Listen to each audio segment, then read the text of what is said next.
A nível família, é necessário ter um cuidado com o exagero nas redes sociais, nas mídias. Podemos afirmar, doutor, que hoje a família anda tendo problemas para se formar, as pessoas, indivíduos andam com medo de formar uma família devido à facilidade de comunicação? Lidiara, eu vejo hoje, fazendo uma análise técnico-profissional, eu vejo hoje a família, a instituição família, como uma instituição em declínio. Tá? Há uma falência, uma porosidade muito grande da instituição familiar. Claro que nós não estamos defendendo aqui um modelo único de família. Eu acho que a realidade hoje ela já nos aponta uma pluralidade das constituições familiares. A estrutura familiar ela vem se modificando, ela vem admitindo outros formatos de família. Só que qualquer que seja esse formato de família, hoje as relações familiares elas estão muito resfriadas. Isso vem a partir de uma fragilização da própria formação social. Noções como ética, como respeito, como amizade, como palavra, o valor da palavra, o relacionamento, a ética nos relacionamentos, as questões financeiras também vão influenciar as questões culturais, a mudança de valor cultural. Então, tudo isso tem um impacto grande na instituição família, seja qual for a composição ou a estrutura familiar. Então, esse declínio ele é muito preocupante, porque, querendo ou não, a família é talvez a célula menor, representativa da estrutura social. Então, ali a família ela deveria ser, pelo menos, a base de uma formação. Volto a falar, independente de como se configura essa estrutura desse núcleo familiar. Mas seja qual for a estrutura, ela deveria ser a base para a formação do indivíduo como um todo.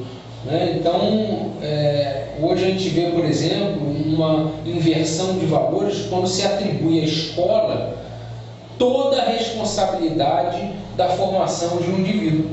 E, na realidade, a formação de base, que muitas pessoas chamam de formação de berço, precisa ser ou deveria ser no âmbito familiar. Conceitos básicos, a própria noção de respeito,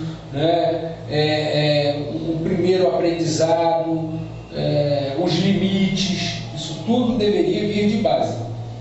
Quando isso é passado para a escola, a gente vê, a escola ainda é uma instituição que talvez tente dar conta disso.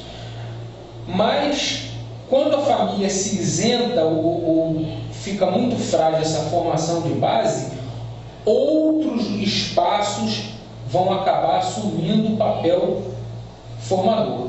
E aí a gente não sabe qual é o estilo, qual é o tipo de formação, qual é a base de formação que esses outros lugares, que esses outros agentes vão imprimir no sujeito que está na fase de formação, no caso as crianças e os adolescentes. Tá?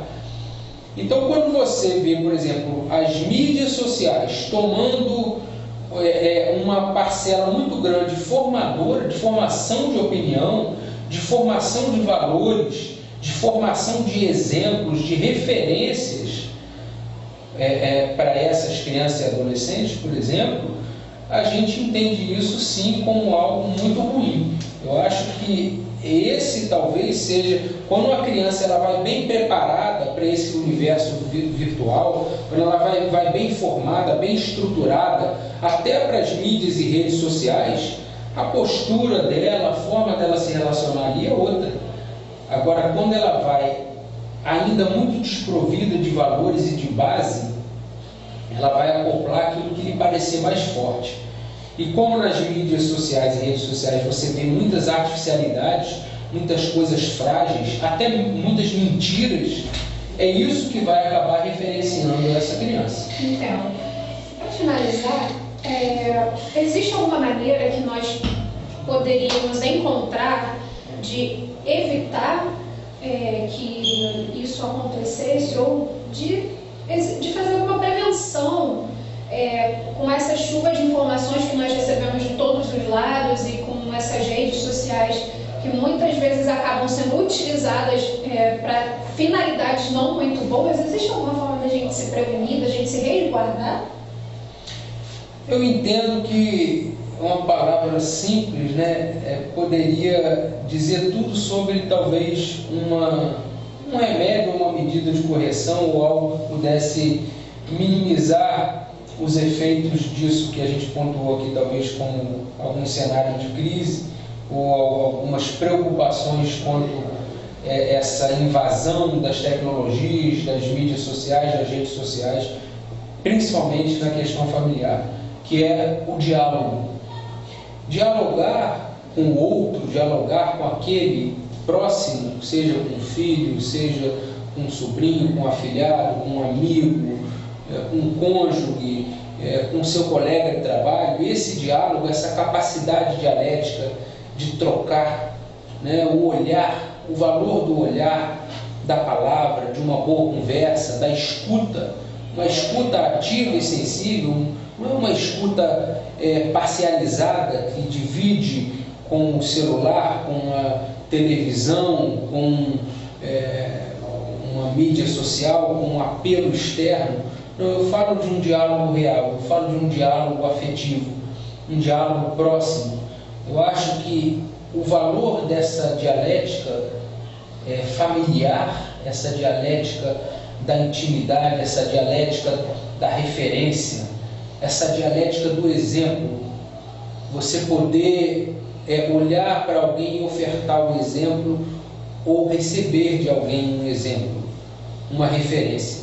Eu acho que isso talvez seja o grande diferencial desse substrato humano.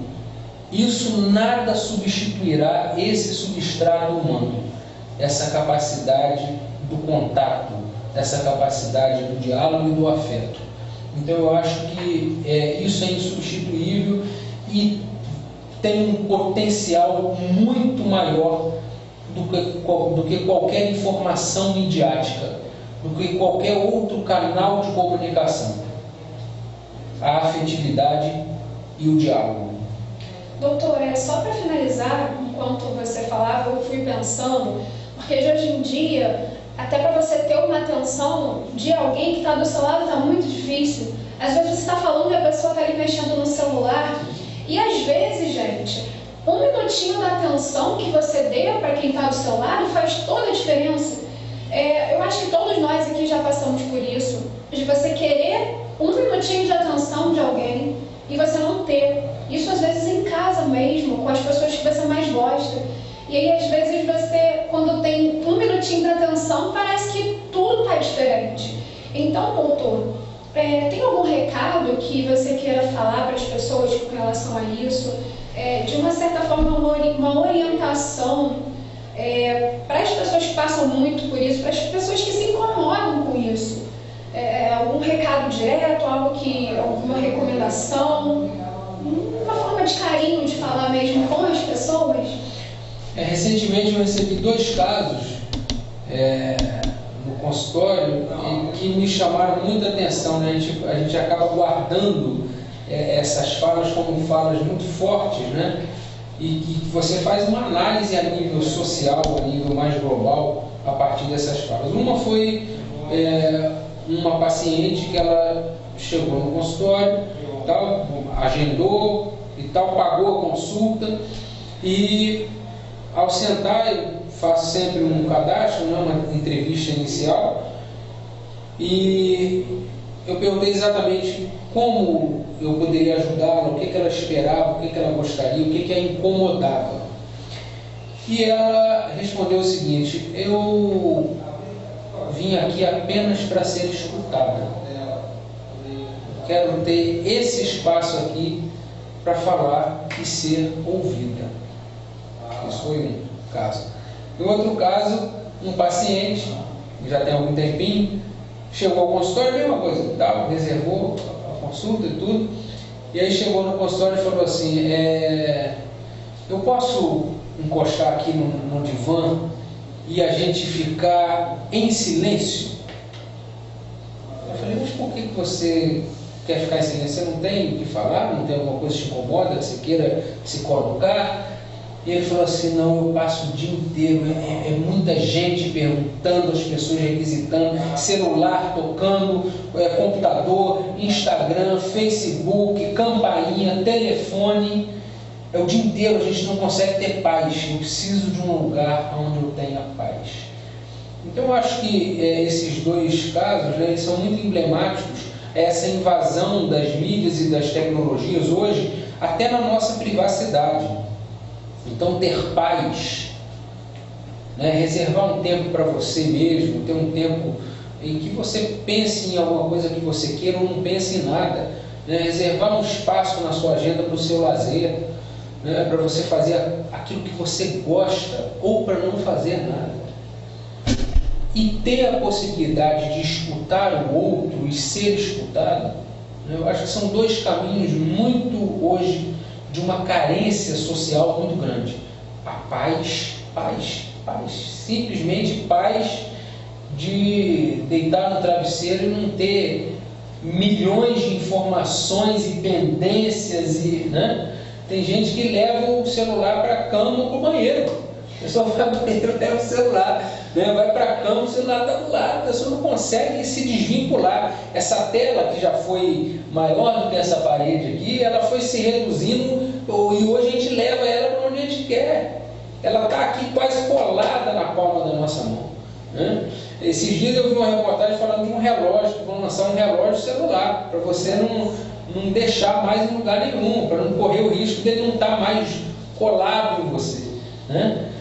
E a questão do diálogo, como eu falei, né, que eu defendo, eu acho que o diálogo, a escuta, essa troca com o outro, ela é fundamental. Então, hoje, se eu teria alguma orientação a dar ao sujeito, de uma forma geral, ao sujeito social, ao cidadão, né, ao homem, à mulher, enfim, ao sujeito, é que ele respeite os seus limites, que ele se conceda um pouco de paz, de lazer, de tranquilidade, e saiba escutar e ser escutado. Acho que esse é o caminho. Então, amigos e amigas do JN News, essa foi a nossa videocoluna de hoje e nós estaremos aqui novamente trabalhando com várias outras temáticas e queremos a sua participação. Deixe aqui nos comentários caso você queira falar sobre algum assunto específico que a gente pode trazer aqui para o nosso programa. Vou agradecer agora ao Dr. Alan Christian, que estará aqui conosco no Divã Social. Não deixe de participar. Tchau!